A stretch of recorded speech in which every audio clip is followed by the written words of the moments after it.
Now, listen up, guys. There's not a single study out there that shows that success makes happy. However, countless studies have actually shown that happy people are more successful all across the board in every area of life, in a career, in business, in wealth, in their relationships, fitness, health, etc. So that begs the question, how do you become happy? And as a consequence, how do you become successful? Someone recently asked me that on LinkedIn, in fact. And of course, since I'm a neuroscientist, let's answer this question in depth. Let's look at the neurobiology and psychology of happiness and success.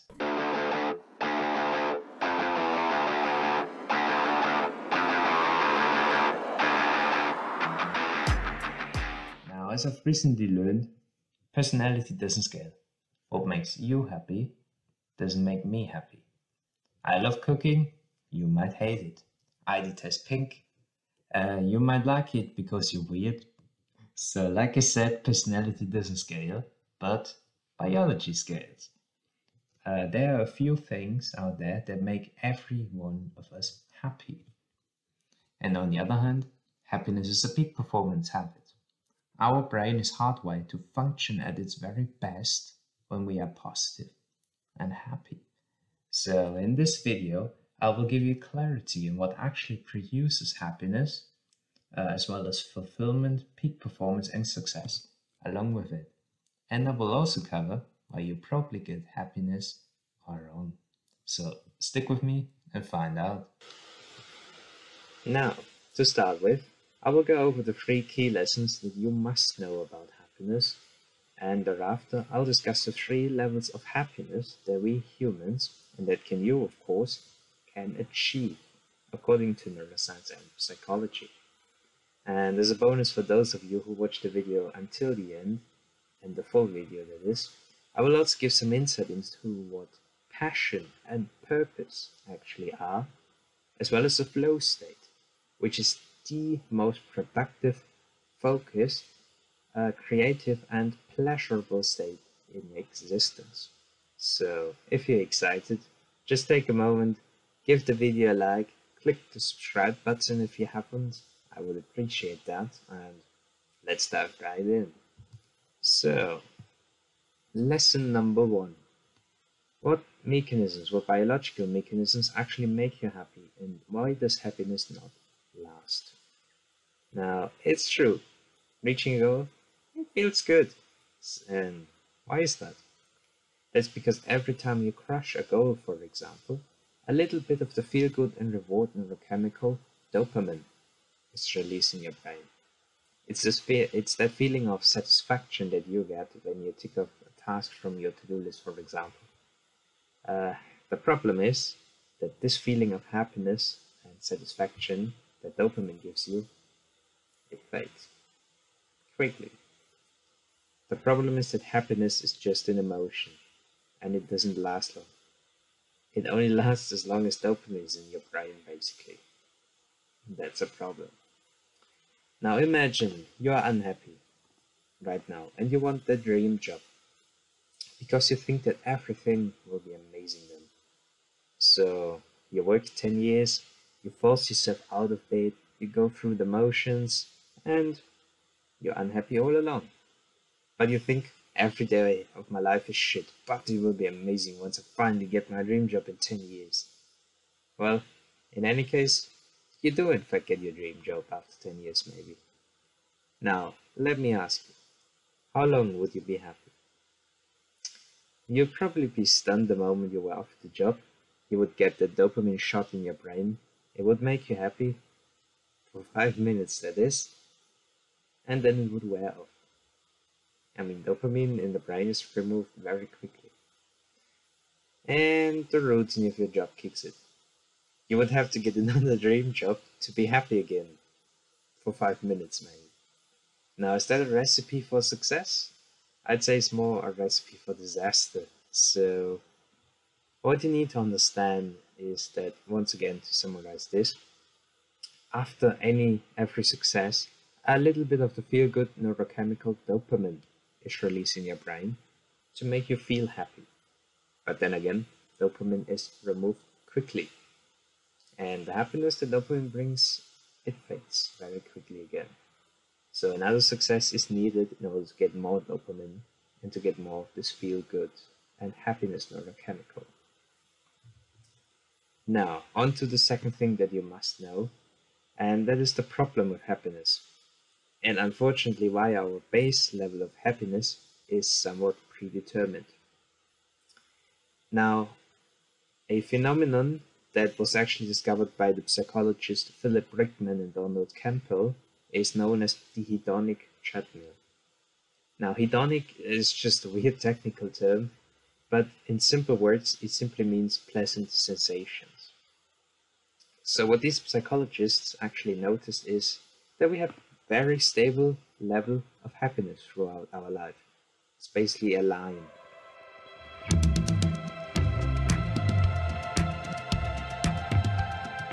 And we return very fast to this level of happiness. So you might get a shot of happiness and return to the baseline. Something bad happens, you might return to your baseline. And all of that again happens very regularly and quickly.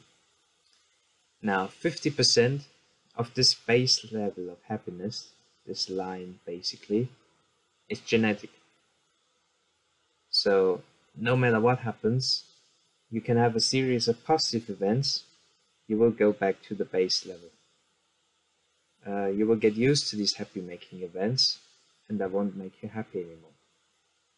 For example, let's say you finally buy the dream car that you always wanted, a Ferrari or whatever you like, I don't mind. You might be the happiest person alive the moment you get it. And if anyone dares to spill some freaking coffee in the driver's seat of your baby, then you will probably kill them. But that will only be the case for maybe a few weeks. The problem is that eventually you will get used to it. And probably maybe after a month or so, it will not be the dream Ferrari anymore.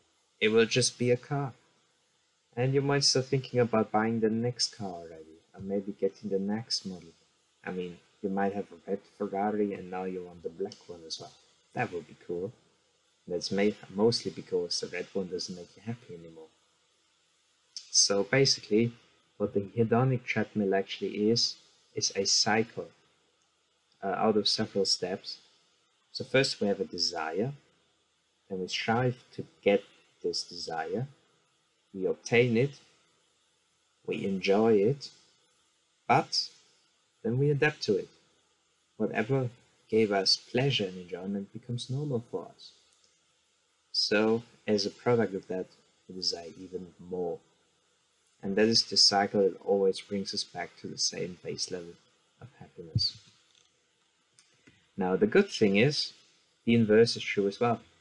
That means, for example, there are studies that show that people who lost their limbs, who lost their legs after an accident and were forced into a wheelchair, they actually regained their original level of happiness in approximately half a year.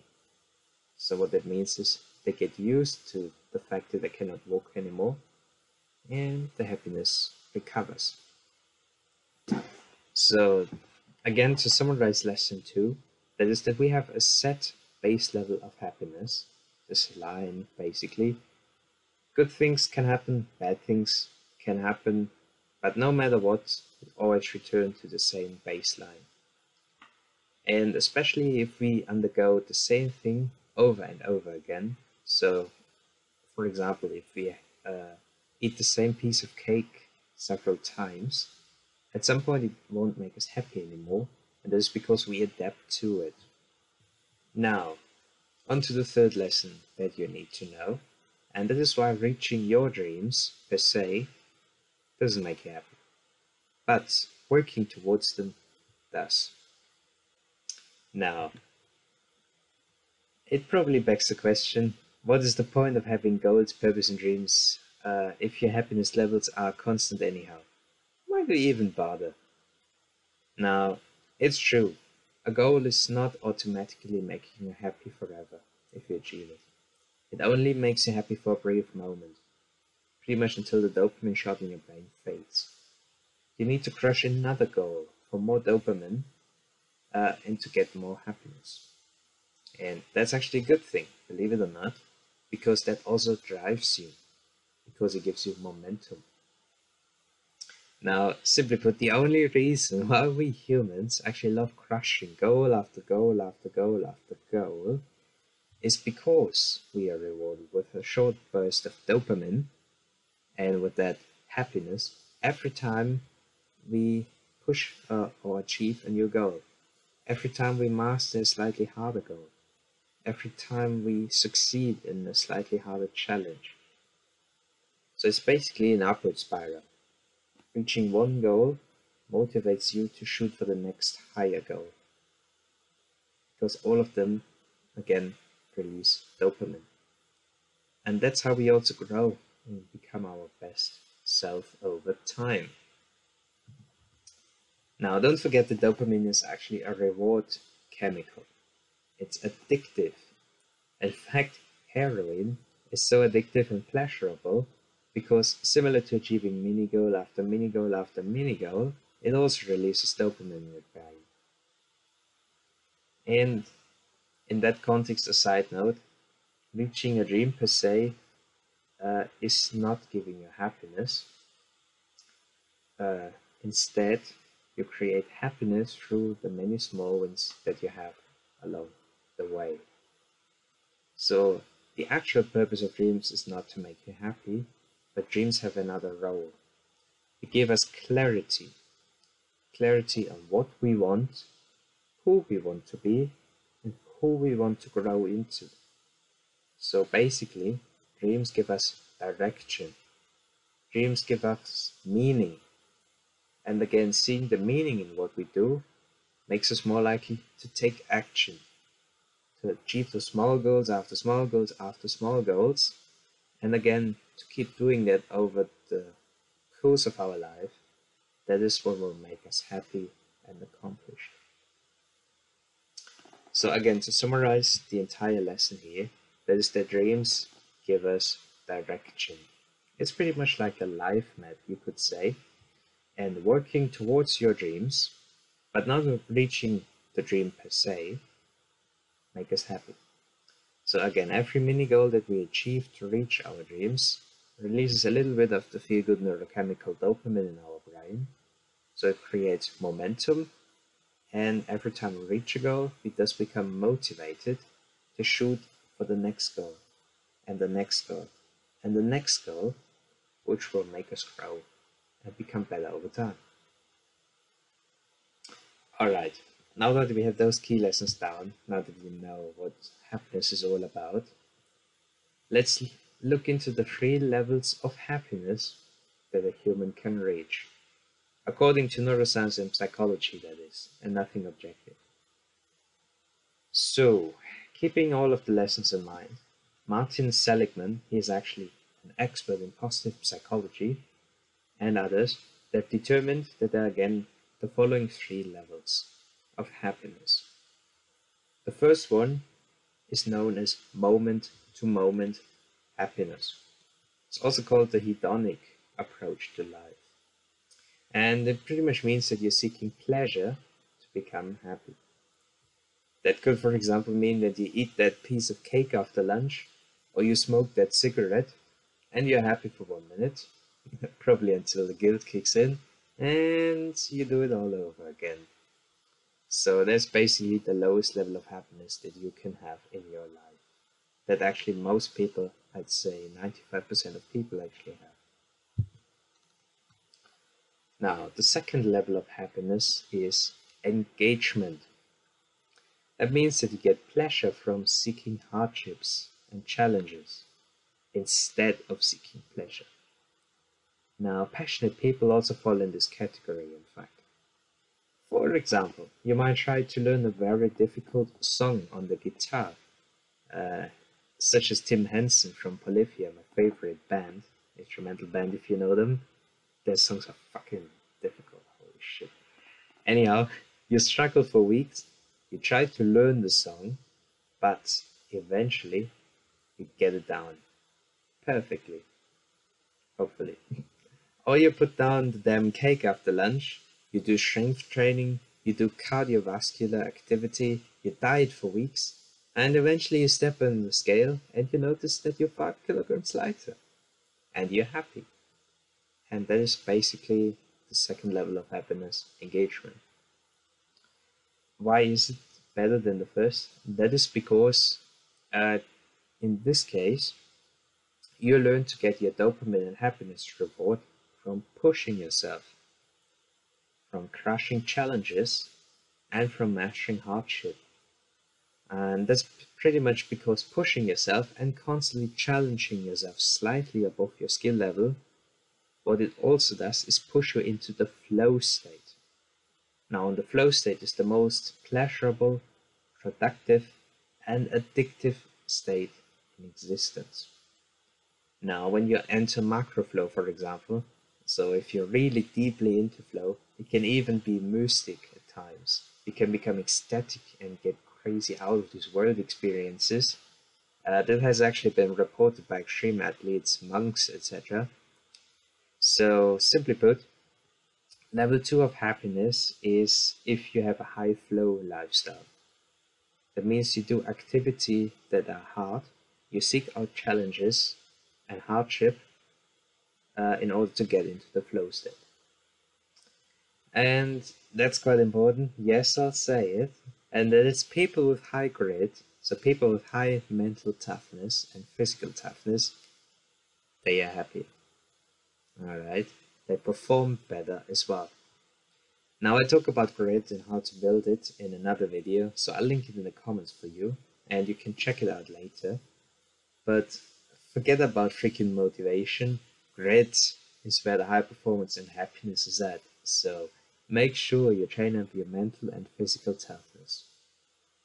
Oh yeah, and a fun fact, and also to give you a bit more insight, the flow state inactivates the prefrontal cortex, which is responsible for the expression of your personality and conscious thought. And because the flow state does that, we lose our sense of time. We pretty much even forget about ourselves. Self-critique, anxiety, etc., all of that, it all vanishes. And what happens in that moment is that we immerse into the task. We become one with the moment and the task, and pretty much our subconscious mind takes over. The cool thing about this is that studies have shown that flow increases our productivity by up to 500%, and we get an average increase in creativity of around 430%. Now, one of the reasons why flow is so amazing, in fact, is because during flow, we have a cocktail of pretty much over 6 neurochemicals in our brain, which includes dopamine, by the way. And that is also the reason why flow feels so amazing, and why it can create this mystic feeling, this amazing increase in attention, etc. It is stronger than any drug or any psychostimulant could ever accomplish. And fun fact once again, you would have to take LSD, morphine, cocaine, etc. all at once to get exactly the same effect that flow gives you. Yeah, not to mention that all of these drugs in combination will probably kill you, so don't do that. Now, the release again of all of these neurochemicals at once is precisely why flow is so addictive and feels so amazing. Now, I love the topic of flow, and if you do as well, smash that like button down there, drop me a comment, and drop me a comment if you want to see a dedicated video about flow. Anyhow, let's move on to the final level of happiness that you can achieve, the highest one, which is purpose. Now, purpose means that you have to put your high flow lifestyle, that means that you have to put your passion into the context of an even greater goal, beyond yourself, to help others. Now, it makes you happier for 2 reasons. The first one is that purpose again means to work for the sake of others. It increases your drive. We achieve more goals if we are driven, and again, achieving more goals keeps us happy. Also, another advantage is that each success, it also helps us to adopt positive and empowering beliefs. I can do this. I got this. I crushed this. So So again, if you keep succeeding, you will build those empowering beliefs, and you will not fall victim to those negative beliefs and thoughts. Now, once again, working for others is in fact one of the strongest sources of motivation that we humans have. It's actually genetic. Believe it or not, we have an entire structure in our brain. It's called the social brain that deals with social connections and bonding. Now, just for your info, the social brain, it involves three major brain areas. It's the amygdala, the orbitofrontal cortex, and the temporal cortex mostly. And these areas, those three in fact, mostly, they constantly scan how well we do with others. And that is mostly linked to survival, because to be lonely is seen as a risk factor by the brain. I mean, it makes sense. On your own, you are less likely to survive. And the brain, it knows that. So it runs risk scans, and it looks at your social support, at what people are around you, whenever you counter a challenge or risk. For example, let's say you do a risky business deal that could push you into bankruptcy. Now what the brain does, it looks at the people around you. So you've got your parents over there, they back you with money in the potential home. So you have your partner here, who supports you emotionally if things go wrong. And oh yeah, you have all of those friends over there and business partners that you can depend on. Then your brain tells you, no problem, let's do this shit. But if you have no social support, then your brain tells you, hold on, don't do it. I mean, are you crazy? Nobody's going to help you. So that's basically what is going on in your brain. And because of that, we have an evolutionary need to connect to others. Again, our brain knows, because being connected to others, it makes us safe, it makes us feel safe, and it increases our chances of survival. So no matter what your freaking lone wolves out there might say, we want to belong. It's in our brain and it's genetic. It's evolution. Now the second thing that you need to know, and that is that purpose facilitates the flow state even more. That's mainly because passion has a problem. It's egoistic. Passion is selfish. But to enter the flow state, again the most productive state and most pleasurable state in existence, the prefrontal cortex, that's the center of logical thought in our brain, it has to be shut down. And again, purpose does this for you. Purpose, what it does, is that it makes you forget about yourself. It shuts down your prefrontal cortex, and you start thinking about the benefits of others. You start thinking about how you can support others. And that's one of the reasons why flow is easier achieved when you are passionate and when you are truly purposeful. Now, in addition to that, one of the reasons why passion, again, why purpose boosts the flow state is because helping others and bonding, it releases neurochemicals that you need to get into flow. Now, the point being is that purpose beyond yourself increases additional neurochemicals. In this case, specifically, it releases oxytocin, serotonin, and dopamine if you help others. It's also known as the helper's high, in fact. And again, all of these neurochemicals, they make you feel good, they make you feel happy, and they push you into flow, which is once again the most pleasurable state in existence.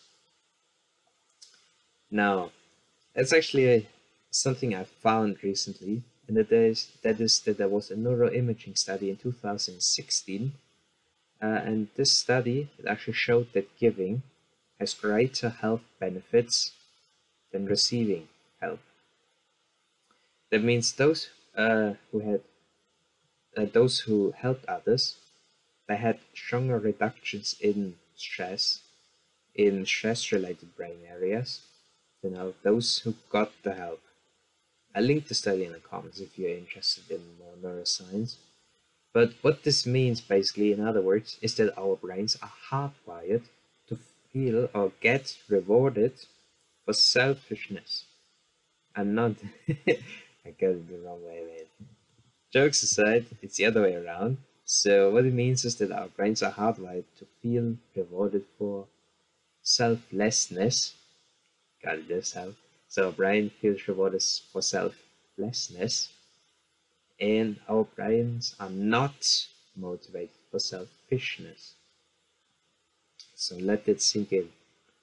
There's biological evidence that helping others and being selfless makes you happy. And once again, the reduced stress from helping and all of the neurochemicals that are released in your brain, that's dopamine, oxytocin, serotonin, they help you to enter the flow state that will make you more productive and that will help you to crush your dreams. So overall, the key lessons in total of this entire video would be that, first and foremost, if you attempt to gain happiness from pleasure, that means if you think that money, food, some objects like cars, achievements, etc., if you think that those things make you happy, then you have a problem. Because all of these things, they only lead to short-term happiness. Once again, you get a short burst of dopamine in your brain, maybe from eating a chocolate bar, and it's gone. You get a new car, you get a burst of dopamine in your brain, some happiness, and it's gone. And that's why we return to our baseline level of happiness very quickly, once again, which is known as the hedonic treadmill. But in contrast, on the other hand, if you train your grit, that is your mental and physical toughness, and if you passionately work hard for a dream and a greater purpose beyond yourself, then you have pretty much found the key to peak performance, to constant growth, to immense success, and of course to those higher level of happiness. Now, what this means is that every goal that you achieve on the way to your dreams, it again will release a little bit of the addictive and feel-good neurochemical dopamine to drive you to achieve the next harder goal. And again, pushing hard and seeking the challenge, that is actually what you need to get into flow, which is the most pleasurable and productive state in existence. And lastly, to work in the name of others and to leave a legacy not only makes you entering the flow state easier, but it'll give you that deep sense of fulfillment and meaning in your life that we all desire. Now, what this also means, on the other hand, that's that if you currently get out of bed, if you hate your job, and if you're looking forward to the weekend, then you're probably doing something wrong here, because you haven't found your passion and purpose yet to make you happy, fulfilled, high-performing, and successful. Now, lastly, you might think, Nick, happiness is stupid. You said we will return to our base level of happiness anyhow, the hedonic treadmill. What's the point of all of this? And yes, that's true. Our base level of happiness is 50% genetic, in fact. But there is a way to constantly increase your base happiness level. Now, like I said in the beginning, there's no evidence that success alone makes you happy. But happy people are more successful in every area of life. Remember? And that is because happiness creates peak performance. It will pull out our very best. And of course it makes sense. If you feel great, then work is a breeze, work is fun. And if you're depressed and stressed out, then work is a pain and work sucks.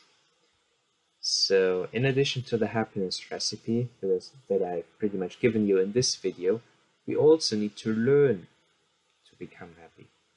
We need to learn to create the feeling of happiness ourselves as often as possible, also to be our best self. And the cool thing is, you can reprogram your mind to be happier. Now, do you want to know how? If you want, let me know in the comments. And also, if you high performers would rather want to see a video about happiness hacks, so things you can do to increase your happiness for good, or more about flow, which is again the most productive, creative, pleasurable, and fulfilled state in existence. Anyhow, thank you for watching, and if you liked the video, please give it a like and subscribe. I would highly appreciate that, and it could help me to make the channel grow, and of course, we could impact more people together. And all that's left is to say, have a good day, crush it, make yourself happy, guys. See ya.